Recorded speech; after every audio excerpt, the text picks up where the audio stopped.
Good morning all. നമ്മൾ ഇതൊരു important ആയ രണ്ട് എസ്സേ ക്വസ്റ്റ്യനാണ്.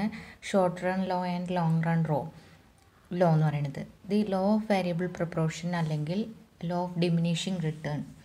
ഇതാണ് ലോ ഓഫ് വേരിയബിൾ പ്രൊപ്പോർഷൻ അല്ലെങ്കിൽ ലോ ഓഫ് ഡിമിനിഷിങ് റിട്ടേൺ എന്ന് പറഞ്ഞു കഴിഞ്ഞാൽ ഷോർട്ട് റണ്ണിലെന്ന് പറഞ്ഞാൽ നമ്മൾ മുന്നേ ഏതോ ഒരു വീഡിയോയിൽ പറഞ്ഞിട്ടുണ്ടായിരുന്നു.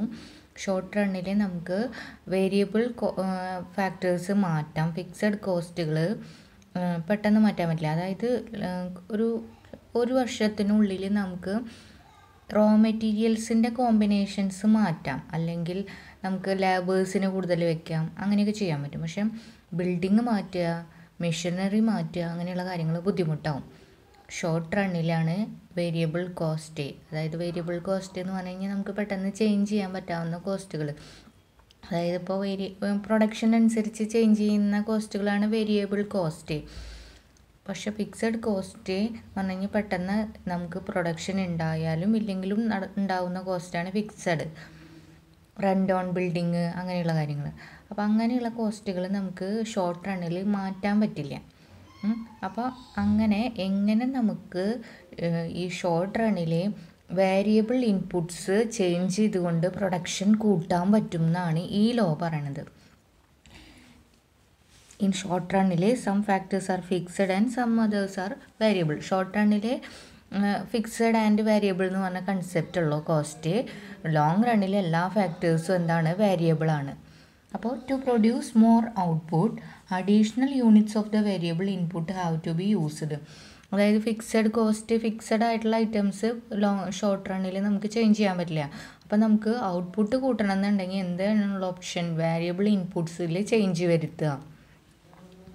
When more of variable inputs is used, keeping other inputs constant. Variable inputs use ചെയ്യണം, ബാക്കിയുള്ള ഇൻപുട്സിനെ കോൺസ്റ്റൻ്റ് ആയി വെച്ചുകൊണ്ട്. The proportion in which inputs are combined varies. This is known as variable proportion. അതായത് ഇപ്പോൾ നമ്മളിപ്പോൾ ഇൻപുട്സ് ഏതൊക്കെയാവാം, land, labour, capital, raw material, അങ്ങനെയുള്ളത്. അതിലിപ്പോൾ റോ മെറ്റീരിയലിനെ മാത്രം ചേഞ്ച് ചെയ്തുകൊണ്ട് ബാക്കി എല്ലാ ഫാക്ടേഴ്സും, ബാക്കി ഏതൊക്കെ ഫാക്ടേഴ്സ്, ലാൻഡ്, ലേബർ, അങ്ങനെയുള്ള ഫാക്ടേഴ്സ് നമ്മൾ ചേഞ്ച് ചെയ്യാണ്. ബാക്കി എല്ലാ ഫാക്ടേഴ്സും റിമൈൻ കോൺസ്റ്റൻറ്റ് വെച്ചുകൊണ്ട്. അപ്പോൾ എക്സാമ്പിൾ പറയുകയാണെങ്കിൽ നമ്മളിപ്പോൾ ഒരു പ്രൊഡക്ഷന് വേണ്ടിയിട്ട് ലാൻഡ്, ഒരു പർട്ടിക്കുലർ കമ്മോഡിറ്റി പ്രൊഡ്യൂസ് ചെയ്യാൻ നമുക്ക് ലാൻഡ് വേണം, ബിൽഡിങ് വേണം, റോ മെറ്റീരിയൽ വേണം,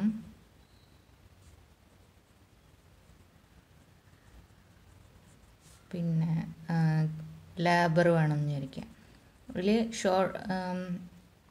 ഇപ്പോൾ ഷോർട്ട് റണ്ണിൽ കുറച്ച് കാലം കൊണ്ട് നമുക്ക് ലാൻഡ്, ബിൽഡിംഗ് ഒന്നും മാറ്റാൻ പറ്റില്ല. നമുക്ക് ചേഞ്ച് ചെയ്യാവുന്ന രണ്ട് ഐറ്റംസ് ഏതാണ്, ലാൻഡും റോ മെറ്റീരിയലും ലേബറാണ്. നമ്മളിപ്പോൾ ഇതിൽ റോ മെറ്റീരിയൽ മാത്രം ചേഞ്ച് ചെയ്തുകൊണ്ട് അതിൻ്റെ ക്വാളിറ്റിയിലോ അളവിലോ വ്യത്യാസം വരുത്തിക്കൊണ്ട് നമ്മൾ എന്ത് ചെയ്യണം, ബാക്കിയുള്ള എല്ലാ ഫാക്ടേഴ്സിനെയും കോൺസ്റ്റൻ്റായി വെച്ച് കൊടുക്കുക. അതായത് സാധാരണ ഒരു ലെവലിൽ തന്നെ യൂസ് ചെയ്തുകൊണ്ട് ഇതിനെ മാത്രം കൂടുതൽ യൂസ് ചെയ്തുകൊണ്ട് എങ്ങനെ നമുക്ക് പ്രൊഡക്ഷൻ കൂട്ടാം എന്ന് പറയുന്ന ലോ ആണ് എന്ത് പറയുന്നത്, ലോ ഓഫ് വേരിയബിൾ പ്രൊപ്പോർഷൻ എന്ന് പറയുന്നത്. ഔട്ട്പുട്ട് ഒരു പരിധി വരെ നമുക്ക് എന്ത് ചെയ്യാൻ പറ്റും, കൂട്ടാൻ പറ്റും. അപ്പോൾ ആ നിയമമാണ് അത് എക്സ്പ്ലെയിൻ ചെയ്യുന്ന ഒരു ടേബിളാണ് ഇനി കാണിക്കുന്നത്. വേരിയബിൾ ഇൻപുട്ട് ഇതാണ്. ഒരു ഇൻപുട്ട് മാത്രം നമ്മൾ പറഞ്ഞു, എക്സാമ്പിൾ റോ മെറ്റീരിയൽ എന്ന് പറഞ്ഞ ഒരു എക്സാമ്പിൾ എടുത്തപ്പോൾ അത് മാത്രമാണ്. അപ്പോൾ അത് ബാക്കിയുള്ളതൊക്കെ കോൺസ്റ്റൻ്റായി നിൽക്കുന്നതാണ് ഇതിൻ്റെ ഒരു അസംഷൻ കേട്ടോ. ബാക്കിയുള്ള എല്ലാ മെറ്റീരിയൽസും കോൺസ്റ്റൻ്റ് ആയിട്ട് നിൽക്കുന്നു എന്നുള്ളൊരു അസംഷൻ വെച്ചിട്ടാണ് നമ്മൾ എന്ത് ചെയ്യുന്നത്. അപ്പോൾ റോ മെറ്റീരിയൽ എന്ന് പറഞ്ഞാൽ വേരിയബിൾ ഇൻപുട്ട് 1 ആയിരിക്കുമ്പോൾ ടോട്ടൽ പ്രൊഡക്റ്റ് 1 കൂട്ടിയപ്പോൾ പ്രൊഡക്ഷൻ 10 യൂണിറ്റ്സ് കൂടി. അപ്പോൾ ആവറേജ് പ്രൊഡക്റ്റ് എന്ന് പറഞ്ഞു കഴിഞ്ഞാൽ ഇത് ഡിവൈഡഡ് ബൈ ഇത്. മാർജിനൽ പ്രൊഡക്റ്റ് ആദ്യത്തേന് 10 തന്നെ ഇട്ടു. ദെൻ 2 യൂണിറ്റ്സ് ആക്കിയപ്പോൾ റോ മെറ്റീരിയൽ 2 യൂണിറ്റ്സ് കൂടുതൽ യൂസ് ചെയ്തപ്പോൾ 24 ആയി പ്രൊഡക്ഷൻ. ആവറേജ് കാണാമെന്ന് പറഞ്ഞാൽ ഇതിനെ ഡിവൈഡഡ് ബൈ ഇത്, 24 ഡിവൈഡഡ് ബൈ 2 12. മാർജിനൽ വ്യത്യാസം എന്ന് പറഞ്ഞു കഴിഞ്ഞാൽ ഇവിടെ ടോട്ടൽ പ്രൊഡക്റ്റിൻ്റെ വന്ന വ്യത്യാസം എത്രയാണ്, 10 ഉള്ളത് 24 ആകുമ്പോൾ അവിടെ വ്യത്യാസം എത്രയാണ് വന്ന് 14 വ്യത്യാസം വന്നു. അതാണ് എന്ത്, മാർജിനൽ എന്ന് പറഞ്ഞാൽ. ടോട്ടൽ പ്രൊഡക്റ്റിൽ ഉണ്ടാകുന്ന ചേഞ്ചാണ് എന്ത്, അഡീഷൻസ് ആണ് മാർജിനൽ പ്രൊഡക്റ്റ്. 10ൽ നിന്ന് 24 ആയപ്പോൾ വ്യത്യാസം 14. ദെൻ അടുത്ത മാർജിനൽ നോക്കുമ്പോൾ പിന്നെ 24-ൽ നിന്ന് 39 ആയപ്പോൾ എത്രയാണ് 15 വ്യത്യാസം, 39-ൽ നിന്ന് 56 വരുമ്പോൾ 17 വ്യത്യാസം. അങ്ങനെ ഈ ഡിഫറൻസുകളാണ് ഇത് മാർജിനൽ. ആവറേജ് എന്ന് പറഞ്ഞു കഴിഞ്ഞാൽ ഈ total divided by inputs. Okay, അപ്പോൾ ഇങ്ങനെ നമ്മൾ ഓരോ യൂണിറ്റ്സ് കൂട്ടി അങ്ങനെ നമ്മളിങ്ങനെ ആക്കുമ്പോൾ ടോട്ടൽ പ്രൊഡക്റ്റിൽ അങ്ങനെ വ്യത്യാസമായിട്ടുള്ള ഒരു ഫിഗർ, നമ്മളൊരു ലോ പ്രകാരമുള്ളൊരു ഫിഗർ എഴുതുകയാണിത്. അതായത് ഇവിടെ നോക്കുമ്പോൾ പിന്നെ ഇത് വെച്ചിട്ട് നമുക്ക് നോക്കുമ്പോൾ അനലൈസ് ചെയ്യുമ്പോൾ ഈ ഇങ്ങനെ നമ്മൾ ഈ വേരിയബിൾ ഇൻപുട്സായി ഒരെണ്ണം കൂട്ടി വരുമ്പോൾ നമുക്ക് ഇതിൽ ടോട്ടൽ പ്രൊഡക്റ്റിൽ ചേഞ്ചസ് കാണിക്കാം, അല്ലെങ്കിൽ ഇതിലിവിടെ ചേഞ്ച് കാണിക്കും. ഒരു സ്റ്റേജ് വരെ നമ്മൾ എണ്ണം കൂട്ടുമ്പോൾ നോക്കുക 10 നല്ല വ്യത്യാസം വന്നു, 24 പിന്നെയും നല്ല വ്യത്യാസം, 15 വ്യത്യാസം, പിന്നെയും 17 വ്യത്യാസം വന്നു. പിന്നെ നോക്കിയപ്പോൾ എന്താ 14 വ്യത്യാസമാണെന്നുള്ളൂ. നേരത്തെ പോലെ ഒരു കൂട്ടം, നേരത്തെ 14, നേരത്തെ ഇങ്ങനെ കൂടി വരികയല്ലേ ചേർന്ന്, 10 24 14 വ്യത്യാസം വന്നു, പിന്നെ 15 17, പിന്നെയും 14, പിന്നെ നോക്കി 8 വ്യത്യാസമുള്ളൂ, 6 വ്യത്യാസം, പിന്നെ വ്യത്യാസമേ ഇല്ല, പിന്നെ കുറഞ്ഞ് വരികയാണ് ചെയ്യുന്നത് ഇങ്ങോട്ട്. അപ്പോൾ നമ്മളിപ്പോൾ ഒരു പ്രൊഡക്ഷനിൽ ഇപ്പോൾ ഒരു സ്റ്റേജ് വരെ ഒരു ഇൻപുട്ടിൻ്റെ ഇത് കൂട്ടിക്കഴിഞ്ഞാൽ നമുക്ക് ഒരു സ്റ്റേജ് വരെ നമുക്ക് എന്തുണ്ടാവുള്ളൂ, പ്രൊഡക്ഷൻ കൂട്ടാൻ പറ്റുമോ. അത് സ്റ്റേജ് കഴിഞ്ഞാൽ പിന്നെ അത് കോൺസ്റ്റൻ്റ് ആയി, പിന്നെ വലിയ മാറ്റം ഉണ്ടാവില്ല, പിന്നെ കുറഞ്ഞ് വരും എന്ന് പറയും. അതായത് ഇപ്പോൾ എക്സാമ്പിൾ ഞാൻ എന്നോ നിങ്ങളുടെ അടുത്ത് പറഞ്ഞിട്ടുണ്ട്. ഇപ്പോൾ ഒരു അടുക്കളയിൽ ഇപ്പോൾ കുറച്ച് കറിയും കാര്യങ്ങളൊക്കെ ഉണ്ടാക്കാൻ വേണ്ടിയിട്ട് നമ്മൾ എന്ത് ചെയ്യാണ്, ഒരു 2 ആൾ വെച്ചപ്പോൾ അവർക്ക് 2 ആൾക്ക് ഭയങ്കര എന്താ പറയുക പണി കൂടുതലായിരിക്കും. അപ്പോൾ അതിൽ കൂടെ നമ്മൾ 2 ആളെയും കൂടി വെച്ച് കഴിഞ്ഞാൽ എഫിഷ്യൻ്റായിട്ട് കുറച്ചും കൂടിയും കറികൾ ഉണ്ടാക്കി അല്ലെങ്കിൽ ഇതൊക്കെ ഉണ്ടാക്കി കുറച്ചും കൂടി ഇഫക്റ്റീവായിട്ട് ചെയ്യാൻ പറ്റും, അല്ലെങ്കിൽ പ്രൊഡക്ഷൻ അളവ് കൂട്ടാനൊക്കെ പറ്റും. അത് കഴിഞ്ഞ് 4 ആൾ കഴിഞ്ഞ് പിന്നെ 5 ആളാക്കിയപ്പോഴും വലിയ വ്യത്യാസമൊന്നുമില്ല, സെയിം ആയിട്ട് തന്നെ ഉണ്ടാവും. 6 ആയപ്പോഴും സെയിം തന്നെ. 7 8 അങ്ങനെ ആൾക്കാരെ വെച്ച് കഴിഞ്ഞാൽ പിന്നെ അവർ തമ്മിൽ കോമ്പറ്റീഷനായി, നീ ചെയ്തോ ഞാൻ ചെയ്തോ, പിന്നെ അല്ലെങ്കിൽ 2 ആൾക്കാർ നിന്ന് കൂട്ടായിട്ടിരുന്ന് വർത്താനം പറയും, 2-3 ആൾക്കാരിരുന്ന് കൂട്ടായിട്ട് വർത്താനം പറയും, ബാക്കിയുള്ളവരിരുന്ന് പണി ചെയ്യുള്ളൂ. അപ്പോൾ അങ്ങനെയൊക്കെ വരുമ്പോൾ പിന്നെ ആളെ കൂട്ടിയിട്ട് കാര്യമില്ല എന്നുള്ള അവസ്ഥ വരും. അത് തന്നെയാണ് ഇവിടെയും, നമുക്ക് കൺട്രോൾ ചെയ്യാൻ പറ്റാത്തൊരു ലെവലിലേക്ക് എത്തും. ഒരു സ്റ്റേജ് വരെ ഇങ്ങനെ ഒരെണ്ണം കൂട്ടുന്നത് എന്താണ്, നമുക്ക് പ്രൊഡക്ഷൻ കൂട്ടാൻ സഹായിക്കും. അത് കഴിഞ്ഞാൽ പിന്നെ ഇങ്ങനെ വലിയ വ്യത്യാസമില്ലാത്ത ലെവലിൽ നിൽക്കും, പിന്നെ ഇങ്ങനെ കുറഞ്ഞു വരികയേ ചെയ്യുള്ളൂ. അതാണ് ഇവിടെ പറയണത്. ഈ ലോ എന്ന് പറഞ്ഞു കഴിഞ്ഞാൽ ഫസ്റ്റ് സ്റ്റേജിൽ നമ്മളൊരു അത് എക്സ്പ്ലെയിൻ ചെയ്യുന്നുണ്ട് ഓരോ സ്റ്റേജും. ഇതാണ് നമ്മൾ ആ ലോ പറയേണ്ടത്. എന്താണ് പഠിക്കേണ്ടതെന്ന് വെച്ച് കഴിഞ്ഞാൽ ആദ്യത്തെ ഈ ഒരു പാരഗ്രാഫ് പഠിക്കുക, പ്ലസ് ഈ ടേബിള് ഒരു ഫിഗ് ഔട്ട് ചെയ്യാൻ നിങ്ങൾക്ക് അറിയണം. എന്ത് ചെയ്യണം, ഇങ്ങനെ ആദ്യം കൂടി വരുന്നതും പിന്നെ സ്റ്റേബിളായിട്ട് കോൺസ്റ്റൻ്റായി മാറുന്നു, പിന്നെ കുറഞ്ഞ് വരുന്ന ഒരു ഫിഗറുകൾ എഴുതാൻ നമ്മൾ പഠിക്കണം. ഈ നമ്പർ കാണാണ്ട് പഠിക്കണമെന്നില്ല, നമുക്ക് ആ കൺസെപ്റ്റ് അറിഞ്ഞു കഴിഞ്ഞാൽ ഫിഗർ എഴുതാൻ കിട്ടും. എന്നിട്ട് നമ്മൾ പിന്നെ ഓരോ സ്റ്റേജിനെ എക്സ്പ്ലെയിൻ ചെയ്യണം. ഫസ്റ്റ് സ്റ്റേജിൽ എന്താണ്, ഇപ്പോൾ ഇവിടം വരെ ഇതൊരു സ്റ്റേജായിട്ട് കണക്കാക്കുകയാണ്, കൂടിക്കൊണ്ടിരിക്കുന്ന ഒരു സ്റ്റേജാണല്ലോ. പിന്നെ ഇവിടം വരെ കൂടിക്കൊണ്ടിരിക്കുന്ന സ്റ്റേജാണ്. ഇവിടുന്ന് ഇങ്ങനെ എന്താ സ്റ്റേബിളായിട്ടുള്ളൊരു സ്റ്റേജാണ്, വലിയ വ്യത്യാസങ്ങളില്ലാത്തത്. പിന്നെന്താ ഇവിടേക്ക് ഇങ്ങോട്ട് കുറഞ്ഞ് നെഗറ്റീവൊക്കെ ആവുന്ന സ്റ്റേജ്. അപ്പോൾ അതിൽ ഇനി ഓരോ സ്റ്റേജിനെയും നമ്മൾ എക്സ്പ്ലെയിൻ ചെയ്യാണ്. In the first stage average product and marginal product increases. ആദ്യത്തെ സ്റ്റേജിൽ ആവറേജ് പ്രൊഡക്റ്റും മാർജിനൽ പ്രൊഡക്റ്റും കണ്ട ഇവരെ നോക്കിയിട്ടാണ് നമ്മൾ അനലൈസ് ചെയ്യുന്നത്. ആവറേജ് പ്രൊഡക്റ്റ് കൂടിക്കൊണ്ടിരിക്കുക, മാർജിനൽ പ്രൊഡക്റ്റും കൂടിക്കൊണ്ടിരിക്കുക. Consequently total product also increasing at an increasing rate. ഈ സ്റ്റേജിനെ പറയണ increasing at an increasing rate stage എന്ന് പറയും. പെന്ന് എഴുതണില്ല. സ്റ്റേജിൽ increasing at an increasing rate എന്ന് പറയും. ഇനി ആ സെക്കൻഡ് സ്റ്റേജിൽ എന്ന് പറഞ്ഞാൽ average product and marginal product decline ചെയ്യാൻ തുടങ്ങും, ഡിമിനിഷിങ്. അതായത് ഈ സ്റ്റേജിൽ നോക്കിയത് 14, വീണ്ടും 13, 12 ആയി വരുന്നത് കണ്ട, 14, 8, 6 ഇങ്ങനെ കുറഞ്ഞു വരുന്നു. അപ്പോൾ ഇവിടെ എന്ന് പറഞ്ഞാൽ സെക്കൻഡ് സ്റ്റേജിൽ average product and marginal product diminishes but total product continues to be rise. Total product 70 ഉള്ളത് 78, 84 എന്നൊക്കെ പറഞ്ഞ് കൂടുണ്ട്, ടോട്ടൽ പ്രൊഡക്റ്റ് കൂടുണ്ട്, പക്ഷേ ഒരു ചെറിയ നിരക്കിലാണ്, ചെറിയ താഴേക്കുള്ള നിരക്കിലാണ്. അതായത് 8 കൂടി പിന്നെ 6 കൂടണുള്ളൂ. ഡിമിനിഷിങ് റേറ്റിൽ ടോട്ടൽ പ്രൊഡക്റ്റ് കൂടുന്നുണ്ട്, പക്ഷേ ആവറേജ് പ്രൊഡക്റ്റും മാർജിനൽ പ്രൊഡക്റ്റും കുറഞ്ഞു കുറഞ്ഞു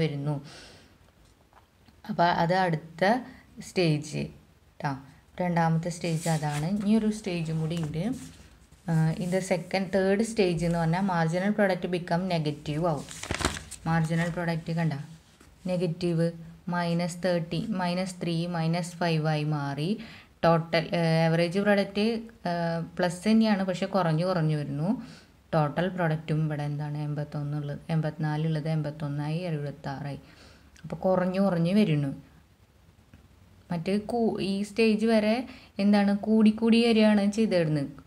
ഏറ്റവും ഇതിൽ ഇൻക്രീസിങ് റേറ്റിൽ കൂടിക്കൊണ്ടിരുന്നു, പിന്നെ ഡിമിനിഷിങ് റേറ്റിൽ കൂടുന്നുണ്ട് ടോട്ടൽ പ്രൊഡക്റ്റ്. പിന്നെ ഇന്നത്തെ സ്റ്റേജിൽ എന്താണ് ടോട്ടൽ പ്രൊഡക്റ്റും ഡിക്രീസ് ചെയ്യാൻ തുടങ്ങി.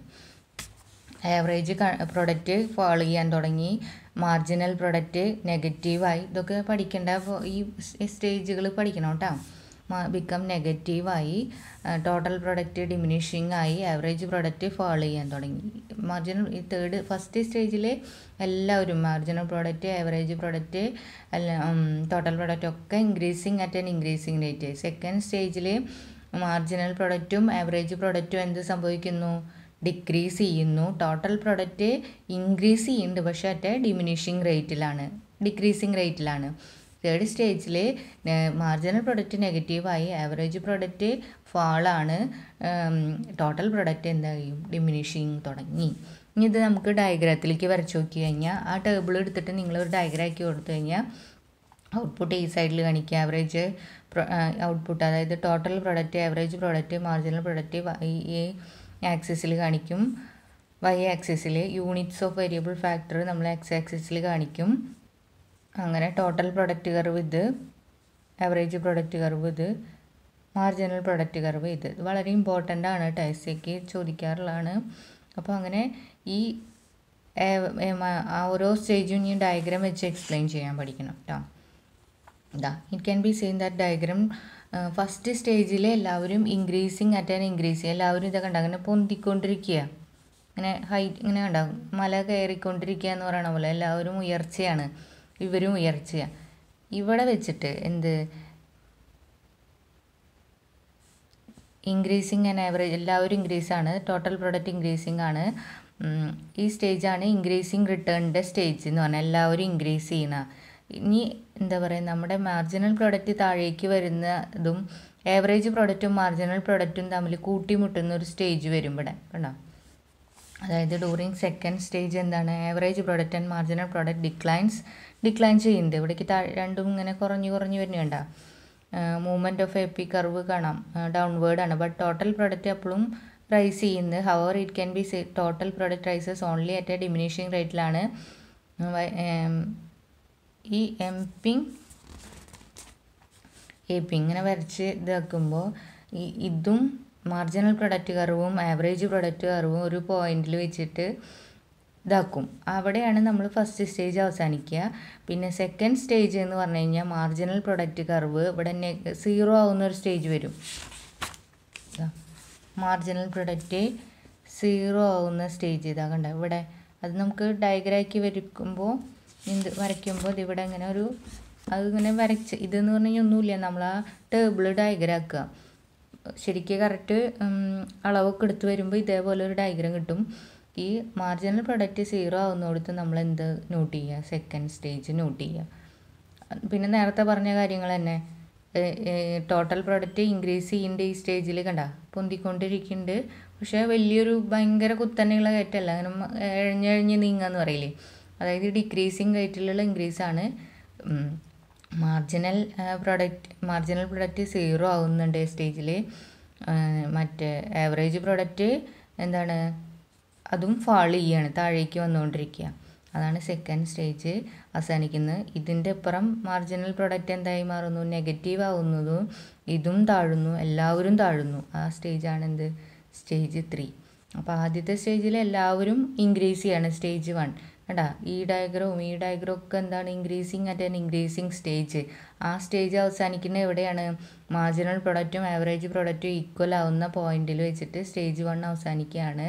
അപ്പോൾ ഇന്നത്തെ സ്റ്റേജ് 3 ആണ്. സ്റ്റേജ് 3 അവസാനിക്കുന്ന എവിടെയാണ്? മാർജിനൽ പ്രൊഡക്റ്റ് 0 ആവുന്ന സ്റ്റേജിൽ വെച്ചിട്ട് സെക്കൻഡ് സ്റ്റേജ് അവസാനിക്കുന്നു. തേർഡ് സ്റ്റേജ് ആരംഭിക്കുന്നത് മാർജിനൽ പ്രൊഡക്റ്റ് നെഗറ്റീവ് ആകുന്നിടത്ത്. അപ്പോൾ ആദ്യത്തെ സ്റ്റേജിൽ എല്ലാവരും increasing at an increasing rate ആണ്. സെക്കൻഡ് സ്റ്റേജിൽ പഠിക്കേണ്ടത് എന്താ വെച്ച് കഴിഞ്ഞാൽ മാർജിനൽ പ്രൊഡക്റ്റ് ഡിക്ലൈൻ ചെയ്യുന്നു, ആവറേജ് പ്രൊഡക്റ്റ് ഡിക്ലൈൻ ചെയ്യുന്നു. പക്ഷേ ടോട്ടൽ പ്രൊഡക്റ്റ് കർവ് എന്താണ്? Increasing at a diminishing rate. എഴഞ്ഞ് പോകുന്നുണ്ട്, പക്ഷേ ഒരു ഡിക്രീസിങ് റേറ്റിലാണ്. തേർഡ് സ്റ്റേജ് എന്ന് പറഞ്ഞാൽ മാർജിനൽ പ്രൊഡക്റ്റ് കർവ് നെഗറ്റീവ് ആണ്, ആവറേജ് പ്രൊഡക്റ്റ് കർവ് ഫാളാണ്, ടോട്ടൽ പ്രൊഡക്റ്റ് കർവും ഫാളാണ്. ഇതാണ് ലോ ഓഫ് വേരിയബിൾ പ്രൊപ്പോർഷൻ അല്ലെങ്കിൽ ഷോർട്ട് റൺ ലോ എന്നൊക്കെ പറയണത്. ഷോർട്ട് റണ്ണിൽ ഒരു ഫാക്ടർ, ഇപ്പോൾ കുറേ ഫാക്ടേഴ്സ് ഓഫ് പ്രൊഡക്ഷൻ ഉണ്ടാവും നമുക്ക് ഒരു പ്രൊഡക്റ്റ് പ്രൊഡ്യൂസ് ചെയ്യാൻ. അതിൽ ഒരു ഫാക്ടർ മാത്രം ഷോർട്ട് റണ്ണിൽ ഒരു കൊല്ലത്തിൻ്റെ ഇടയിൽ നമ്മൾ ഒരു ഫാക്ടർ മാത്രം മാറ്റിക്കഴിഞ്ഞാൽ, ഇപ്പോൾ എക്സാമ്പിൾ നേരത്തെ പറഞ്ഞ അടുക്കളയിലെ കേസിൽ നമ്മളിപ്പോൾ 2 ആൾ ഉള്ള ജോലി 4 ആളെ വെച്ച് ചെയ്താൽ കുറച്ചും കൂടി നമുക്ക് വേഗം കാര്യങ്ങൾ ചെയ്യാനും ടൈം സേവ് ചെയ്യാനും അല്ലെങ്കിൽ കറികളുടെ എണ്ണമൊക്കെ കൂട്ടാൻ പറ്റുമെന്ന് പറഞ്ഞു. അതിൽ ബാക്കിയുള്ള ഫാക്ടേഴ്സ് എന്ന് പറഞ്ഞാൽ ഇപ്പോൾ ഈ ആളുകളുടെ എണ്ണം എന്ന് പറഞ്ഞാൽ ലേബർ എന്നാണ് ഉദ്ദേശിക്കുന്നത്. അവിടെ എന്തെങ്കിലും മെഷീനറി കൊണ്ടുവരിക, എന്തെങ്കിലും കാര്യങ്ങൾ കൊണ്ടുവന്ന് വേറെ മാറ്റങ്ങളുണ്ട്. അത് പെട്ടെന്ന് നമുക്ക് മാറ്റം വരുത്താൻ പറ്റില്ല. ഷോർട്ട് റണ്ണിൽ, ലോങ് റണ്ണിലൊക്കെ ആണെങ്കിൽ നമുക്ക് മാറ്റാം. ഷോർട്ട് റണ്ണിൽ ഇപ്പോൾ ഈ ഒരു ഫാക്ടർ കൊണ്ട് മാറ്റിക്കൊണ്ട് നമുക്ക് പ്രൊഡക്ഷൻ എങ്ങനെ കൂട്ടാം എന്നുള്ള ലോയാണ് ഈ പറയുന്നത്. അപ്പോൾ നമ്മളിവിടെ മാറ്റിയത് റോ മെറ്റീരിയൽ എന്ന് പറഞ്ഞിട്ടാണ്. ഷോർട്ട് റണ്ണിൽ റോ മെറ്റീരിയലിൻ്റെ എണ്ണം കൂട്ടുമ്പോൾ, യൂസ് ചെയ്യുന്നതിൻ്റെ യൂണിറ്റ്സ് കൂട്ടുമ്പോൾ പ്രൊഡക്ഷനിൽ വരുന്ന വ്യത്യാസങ്ങളാണ് നമ്മളിവിടെ അനലൈസ് ചെയ്യുന്നത്. ടേബിളും നിങ്ങൾ എഴുതാൻ അറിയണം. അത് വെച്ച് ഇങ്ങനെ ഇത് നമുക്ക് ഡയഗ്രാം വരയ്ക്കണം. ടേബിളിൻ്റെ ഇങ്ങനെ എക്സ്പ്ലനേഷൻ എഴുതിയിട്ട് വേണം ഡയഗ്രാം വരയ്ക്കാൻ. ഡയഗ്രാം എഴുതിയിട്ട് എന്ത് ചെയ്യണം? അതിൻ്റെ എക്സ്പ്ലനേഷനുകളും കൂടി സ്റ്റേജ് 1 സ്റ്റേജ് 2 എന്നൊക്കെ പറഞ്ഞ് എഴുതണം. എന്നാൽ നിങ്ങൾക്ക് പിന്നെ ആ ഫസ്റ്റിൽ പറഞ്ഞ പാരഗ്രാഫും എഴുതി കഴിഞ്ഞാൽ എസ്സേക്ക് ആൻസർ ആയിട്ടാണ്. ഓക്കെ.